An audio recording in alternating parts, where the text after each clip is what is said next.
Actes des Apôtres, chapitre 23, et je lis à partir du verset 12. Donc on voit que Paul a été emmené auprès du Sanhédrin, et que ensuite, comme ils ne savent pas trop quoi faire de Paul, les soldats romains qui voulaient protéger un citoyen romain, ils l'ont gardé dans la forteresse pour éviter que Paul ne soit lapidé, qu'il soit tué d'une manière ou d'une autre. Et là, il s'agit du fameux complot, parce qu'en fait, il y a eu un complot de plusieurs juifs pour tuer Paul.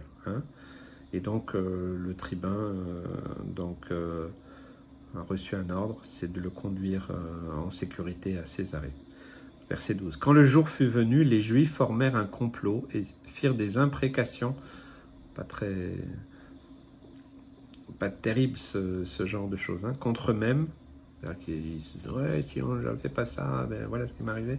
Une sorte de malédiction sur eux-mêmes, en disant qu'ils s'abstiendraient de manger et de boire jusqu'à ce qu'ils eussent tué Paul. Ils étaient décidés quand même. Ceux qui formèrent ce complot étaient plus de 40, c'était pas 2 ou 3. Et ils allèrent trouver les principaux sacrificateurs et les anciens, auxquels ils dirent « Nous nous sommes engagés avec des imprécations contre nous-mêmes à ne rien manger jusqu'à ce que nous ayons tué Paul. Vous donc, maintenant, adressez-vous avec le Sanhédrin au tribun pour qu'il l'emmène devant vous, comme si vous vouliez examiner sa cause plus exactement, et nous, avant qu'il approche, nous sommes prêts à le tuer. » Le fils de la sœur de Paul, ayant eu connaissance du guet-apens, alla dans la forteresse en informer Paul. Paul appela l'un des centeniers et dit « Même ce jeune homme vers le tribun, car il a quelque chose à lui rapporter. » Le centenier prit le jeune homme avec lui, le conduisit vers le tribun et dit « Le prisonnier Paul m'a appelé. » Et dit le prisonnier, il m'a prié de t'emmener ce jeune homme qui a quelque chose à te dire. Le tribun, prenant le jeune homme par la main, se retirant à l'écart, lui demanda « Qu'as-tu m'annoncer ?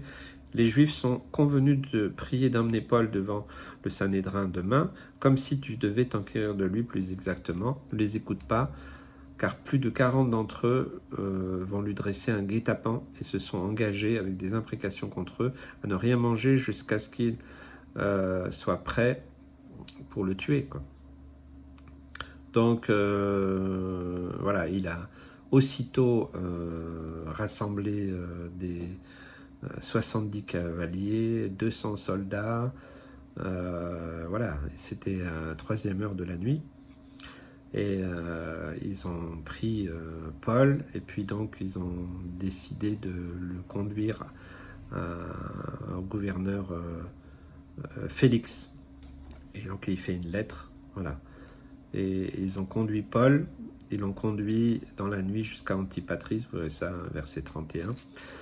Et donc, arrivé à Césarée, les cavaliers remirent la lettre au gouverneur et lui présentèrent Paul. Alors, Paul, il arrive là. Vous voyez, on peut pas dire que le fait qu'il ait dit qu'il était citoyen romain, que ça lui a sauvé la mise de quoi que ce soit. Non, il connaissait quand même bien comment ça fonctionnait chez les Romains. Donc, il était romain et juif. Donc, les Juifs, après le témoignage qu'il a proclamé, ils ont décidé, en tout cas 40 d'entre eux ont décidé de le tuer. Je crois que cet épisode de la vie de Paul est peut-être difficile, compliqué, mais on voit que Paul n'a jamais renoncé à proclamer le nom de Jésus, quelle que soit la situation, devant qui que ce soit. Il n'a pas fait abstraction de qui était qui, voilà, devant tous. Et donc là, il nous donne aussi un témoignage, un encouragement à ne pas nous taire. Voilà, si on vous veut taire, continuez à proclamer le nom de Jésus, pas pour vous-même, pas pour sauver votre peau. Il n'a pas cherché à sauver sa peau. Même s'il a dit qu'il était romain, c'était vraiment inspiré par l'Esprit de Dieu, parce qu'il fallait qu'il se passe ce qui se passe. Voilà, Dieu connaît les temps, les circonstances, et il sait tout, et ses pensées sont au-dessus de nos pensées, et heureusement. Il nous dit des fois pas toutes choses, voilà, mais on voit qu'il est obéissant, Paul. Et puis là, on voit que dans toute cette partie de sa vie qui paraît vraiment difficile, eh bien on voit apparaître un jeune homme. Hein. Le jeune homme, c'est...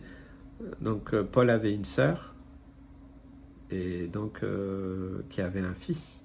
Donc c'était le neveu de Paul. Et il a eu connaissance de ce qui se passait. Donc Dieu a utilisé quelqu'un aussi de sa famille pour entendre quelque chose qui était important pour la suite du ministère de Paul. Et je veux simplement dire que, en tout cas personnellement, je crois que Dieu appelle aussi des familles. Voilà, c'est vraiment le verset qu'on a reçu avec mon épouse de Josué 20. Voilà, Josué, quand il dit au chapitre 24, « Moi et ma maison, nous servirons l'Éternel ». Et c'est un message, c'est un verset, c'est une proclamation, une promesse qu'on a vraiment proclamée. On a vu Dieu agir dans la reconstruction de notre couple, dans la guérison, la délivrance, et puis le salut de nos 3 enfants. On a vraiment vu l'œuvre du Seigneur dans notre famille, et on est tous partis pour le servir ensemble. C'est trop long à vous raconter là tout de suite, mais voilà, mon témoignage existe aussi en vidéo, cherchez, et c'est vraiment quelque chose de puissant de nous utiliser aussi en famille. Et pour moi, c'est extraordinaire de pouvoir servir le Seigneur avec ma femme et mes enfants, maintenant mon gendre, mes petits-enfants. C'est pas un privilège, c'est une grâce. Parce que Dieu nous a restaurés, parce que voilà, on était une famille vraiment qui avait connu beaucoup de choses difficiles, mais Dieu nous a restaurés, nous a bénis, nous a fortifiés, et c'est une grâce que nous pouvons le servir, c'est pas autre chose.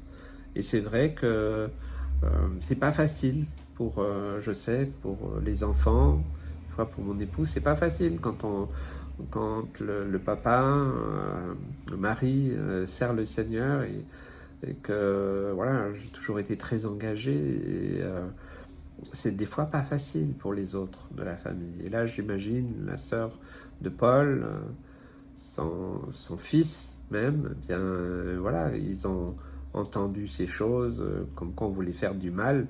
C'est normal que les familles, elles soient soudées quand elles sont attaquées d'une manière ou d'une autre. Et donc, c'est important, la famille. Moi, j'aime la famille, et je remercie le Seigneur pour la famille qu'il m'a donnée, mais j'aime et je bénis toutes les familles aussi. Hein. Il y a tellement de familles qui sont divisées, qui ne s'entendent pas, qui se disputent de différentes choses.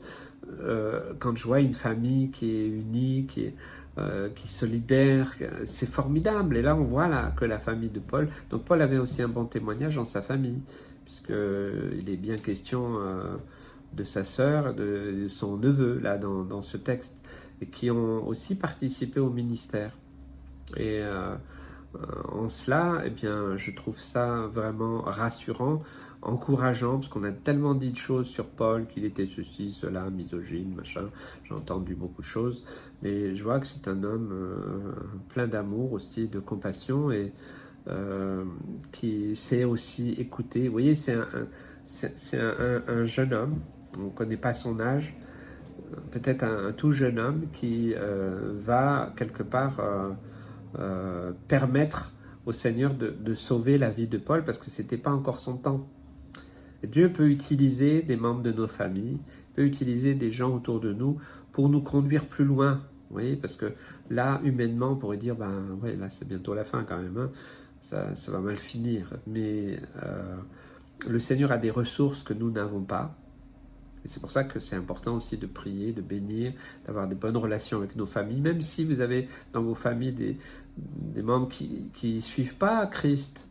Mais ce sont aussi des membres de votre famille, donc vous devez les aimer aussi, prier pour eux, les fortifier, être là, pas leur rabâcher sans arrêt des versets bibliques du matin au soir, ça sert strictement à rien, mais être là quand ils ont besoin. Moi, encore récemment, quelqu'un de la famille ils avaient connu Christ, ils ont abandonné, mais on va toujours les voir, on va toujours être avec eux de tant qu'on peut, et avant de partir, voilà, ils ont dit, on sait, on vous connaît, On sait que vous ne nous jugez pas, vous nous acceptez comme on est, et on sait que s'il y a quoi que ce soit, on peut compter sur vous. Ça fait plaisir, oui, parce que c'est ce que notre famille devrait nous dire en général. On sait que on peut, si on a un problème, on peut vous contacter. On sait que vous allez être là, vous n'allez pas nous abandonner. C'est ça notre témoignage familial aussi. Et je pense que c'est important aussi. Même dans beaucoup d'assemblées locales, j'ai parcouru un peu le monde, j'ai entendu beaucoup d'histoires de familles divisées, séparées, avec plein de problèmes, et ça m'a toujours interpellé parce que Dieu a fait une œuvre de reconstruction, de restauration de notre famille, et il est capable aussi de le faire pour vous. Alors ne baissez pas les bras. Oui, c'est difficile, c'est pas facile. Peut-être que ça peut prendre plus de temps que vous ne pensez, mais c'est un bon défi, c'est une bonne direction, c'est quelque chose d'important, mais peut-être il faut changer à votre façon de parler, vous exprimer, d'avoir des rapports avec vous, les membres de vos familles. Je pense que on ne doit pas être des marteaux pour essayer de les convaincre par la force, ça ne sert strictement à rien, mais l'amour fait des miracles, oui, hein, c'est pas ce chant qui le dit, oui, l'amour fait des miracles, mais c'est l'amour de Jésus en nous, sa compassion, d'être à l'écoute, et puis d'être là simplement, vous savez, hein, quand il y a un décès dans la famille, des fois on ne sait pas trop quoi dire, mais simplement le fait d'être là, prendre la personne dans nos bras, pouvoir prier avec elle, pour elle, être là pour accompagner. C'est ça notre rôle. Et là, moi, ce petit épisode, il m'interpelle. Parce que je vois qu'il y a la famille de Paul qui existe, même si on n'en parle pas trop dans ces textes. Mais bon, si vous prenez bribes pour ci ou par là. En tout cas, là, c'est clair. Il avait contact avec sa sœur et son neveu. Donc, parce qu'il ne serait pas allé voir son oncle s'il ne connaissait pas. Hein? Donc, voilà. Et ça me parle de nos familles, de nos relations en famille. Voilà. Et on peut s'aider, s'encourager. Voilà. Aussi, prévenir des fois. Et je pense que c'est bien, c'est important. Alors, pour peut-être votre famille, peut-être c'est la bérésina, comme on dit. Tout le monde se dispute. Je pense qu'avant de demander à ce que les autres changent, priez pour que le Seigneur change votre attitude, votre façon de parler, de vous exprimer, voilà, arrêtez de les massacrer de versets bibliques, d'essayer de les convaincre par vous-même. Il n'y a que l'Esprit de Dieu qui peut le faire. Mais votre amour, votre attachement, faire en sorte d'être un homme, une femme de paix. Voilà, si vous allez dans une réunion de famille puis que ça commence à tourner dans tous les sens, vous pouvez aussi vous abstenir, voilà, ou vous retirer à temps, ou passer un message, voilà, d'apaisement. Vous pouvez aussi avoir un rôle hein, pour ça, hein, même si on ne vous écoute pas, ça ne fait rien, ok, mais je crois que une famille forte, un couple fort, sont des chrétiens forts, des disciples de Jésus qui vont être solides. Voilà, quand je vois des familles entières venir à l'assemblée, je suis réjoui. C'est formidable, toute la famille. Là. Même si c'est pas facile, même s'il y a des tensions des fois, c'est pas facile. Voilà, mais au moins, voilà, il y a le désir d'une famille de servir le Seigneur, en tout cas d'être un disciple de Jésus. Et ça, c'est formidable. Et je le vois dans ce texte, peut-être. Allez, peut-être c'est un tout petit épisode, mais le Seigneur me conduit à voir bien au-delà. Que Dieu vous bénisse, vous encourage, et je bénis votre famille, et qu'elle soit renouvelée, restaurée, que votre couple soit restauré au nom de Jésus. Amen.